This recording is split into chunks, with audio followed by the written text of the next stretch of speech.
real estate market is softening up more than some sellers would like, but not as much as some buyers would like. So there is a wide gap in the market between buyers and sellers, and that feeling is just not going away. So what is actually happening?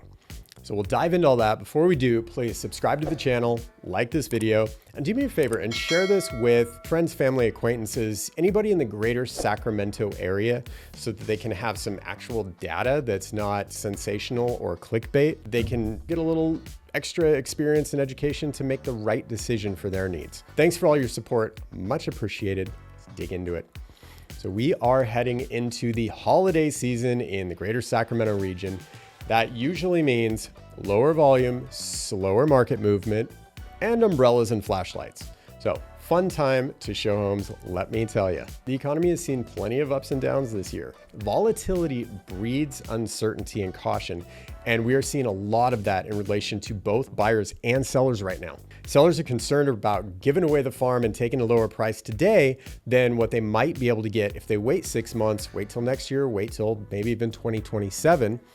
Buyers are worried about committing to something right now and then seeing rates and or prices drop next year, and maybe they could have gotten a better deal. So it's a really tough position for both buyers and sellers. I understand. And that's part of what is creating this gap. There's a lot of mixed signals. In this case, how do buyers and sellers choose the correct information? I've been doing this for 25 years in the industry, and I can tell you it is not easy. Especially now, there's so much information, so much noise, so many different things floating around out there between TikToks and news headlines. It's crazy. How do we weed through all of that and find the accurate and reasonable data? So some charts show one thing, and if you zoom out to a high level, they show something totally different. That's why I love this stuff. I really love looking at it from a critical standpoint, an impartial standpoint, and just saying, what is actually happening here? What does this chart show us? Okay, but what if we zoom out to 24 months? What if we look at this different piece of it? And that really helps me bring all this information together. So it is fun. There's this high level of uncertainty is really creating this chasm again between what sellers are willing to accept and what buyers are willing to pay for property. And because there is this gap, we're seeing a lot of homes that are sitting. Sellers are having to reduce the price. Sometimes they go into contract, they fall through. There's just all this volatility and turmoil. So the interesting thing, because sellers are not desperate, they're not distressed right now, they are taking their homes off the market to reposition. Some are just saying, look, we're going to wait till a future date. And others are saying, hey, we've already moved out of the house, so let's just rent it out. And we're going to pull that available inventory off the market. So the challenge right now is figuring out for buyers and sellers, when is the best time to transact? And that is not an easy question to answer. I get it. Right now, more than ever, I would say it's so much more determined by your individual needs. And don't try to time the market, right? We hear that for as long as I've been alive.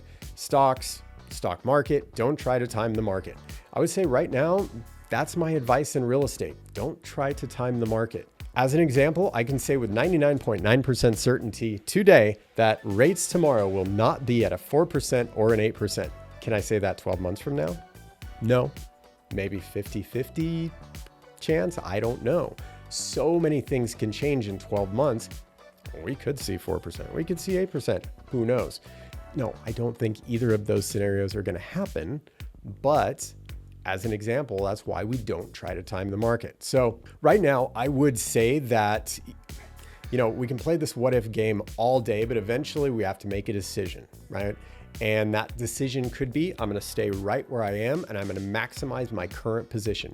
Or that decision could be, yes, it is time to move and I'm going to make the best move possible with the information and the data that I have today, right?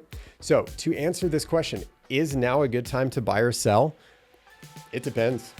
If you're a family of 5 and you're living in a 3-bedroom home, yeah, it could be a great time to buy a 4 or 5 bedroom, right? If you've got a 2-story home and you've got some news that maybe you've got a medical condition and you're not going to be able to navigate stairs moving forward, yeah, it could be a great time to sell that 2-story and move yourself into a single story. It really just depends on individual needs and timing and motivation right now. One thing, I did get curious to see how many cancellations and expired listings we're seeing, because again, we had these high levels of inventory, decade high levels of inventory, but I told you, go back and watch my videos. I said, give it a couple months. Now, again, this is the Sacramento region. Okay, that's what I watch. I pay attention to national news, but that's not the thing that I'm really passionate about. It's not what I bring to you. Nationally, things are a little different.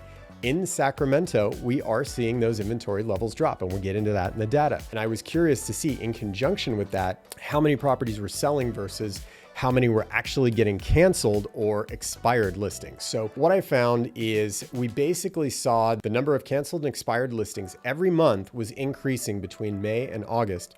And then it actually dropped off in September and October. That was kind of interesting to me. That time of year, it may have been due to mortgage rates improving a little bit, and buyers got a little bit more motivated. Some of them may have been trying to make a decision, right at the tail end of summer to get in for the school year. So that may be why we saw that little drop, and why we've seen the sales activity continue fairly flat instead of declining like we normally would this time of year. So very interesting. I do talk to a lot of buyers, and although we do have a lot of inventory, well, comparatively, I would say that our region is still a little light on inventory for what we really need for supply and demand for a balanced market. So even though we have this amount of inventory, it doesn't feel like there's much good inventory. A lot of homes are sitting. Some buyers are being picky.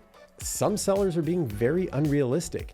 And again, there's that gap I keep talking about. As I expected months ago, the number of active listings right now is actually 12.2% lower than it was at the peak back in July. That inventory trend did change. It was not a systemic change where now all of a sudden we're going to see a whole lot more inventory because sellers are somehow all of a sudden motivated and distressed and they have to sell. No, they were all testing the market and they went, didn't get the result that I wanted. Pull it back. Now that we've talked about that, let's dig into the data. For the Tri-County area, this is Sacramento, Placer, El Dorado. We have the data for October now. So we did see a continued slowdown over September in a lot of things, held pretty flat actually. But we did see a little decline. The number of available homes, active homes, dropped by 5%. Sales declined by 4.7%.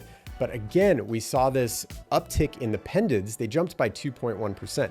So what that tells me is because the active homes and the sales declined, but the pendants went up, is we're getting homes into contract, they're falling through. They're getting into pending, they're falling through. Going pending again, falling through. So there's a lot of fallout in the market right now, which is why we're seeing those numbers increasing. Yeah, it's been challenging to navigate for both buyers and sellers.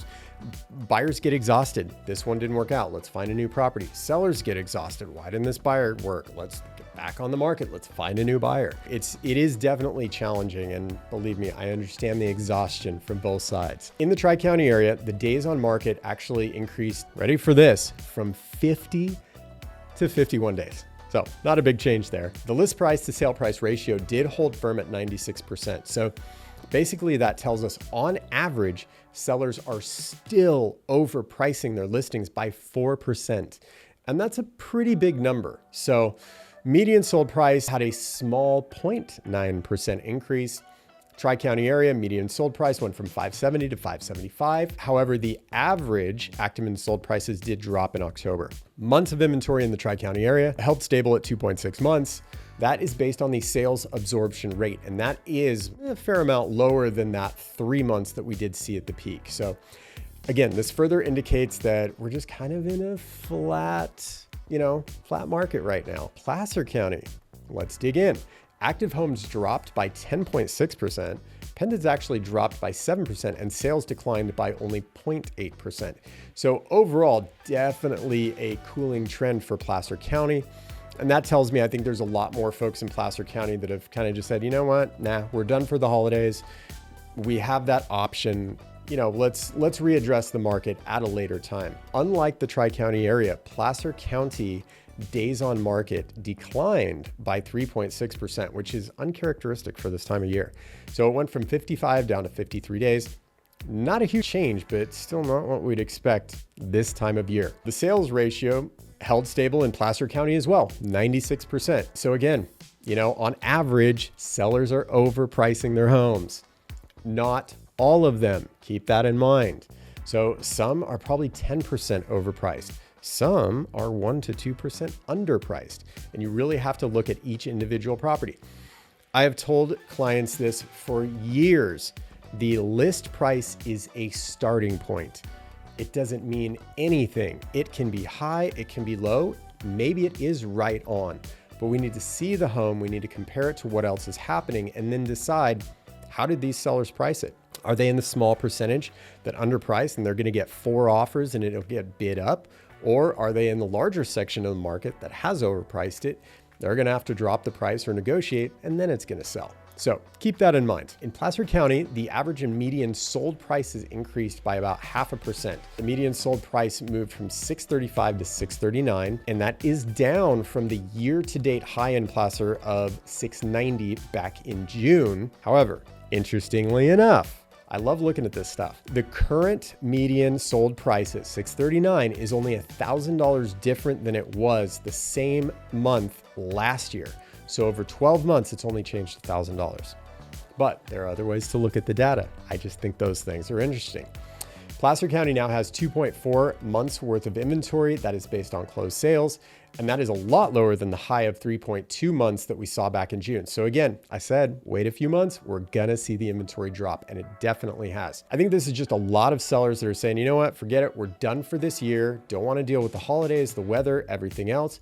We'll try again next year. So I am expecting a pretty strong increase in market inventory once we get into, I would say, probably mid to late March, beginning of Q2. Really curious to see what happens there. So I'm going to be watching all of this data. I'm going to be watching the market. I'll keep doing my monthly updates. If you have questions, let me know. And I think the big question moving forward is going to be for 2026, we're going to have more inventory. Is it going to be good inventory? Is it going to be desirable inventory that buyers really want? So stay tuned. Anyway, thanks so much for being here. Really appreciate it. I will continue to bring you more information. And if you have specific questions, reach out. I love going over this stuff. Thank you again.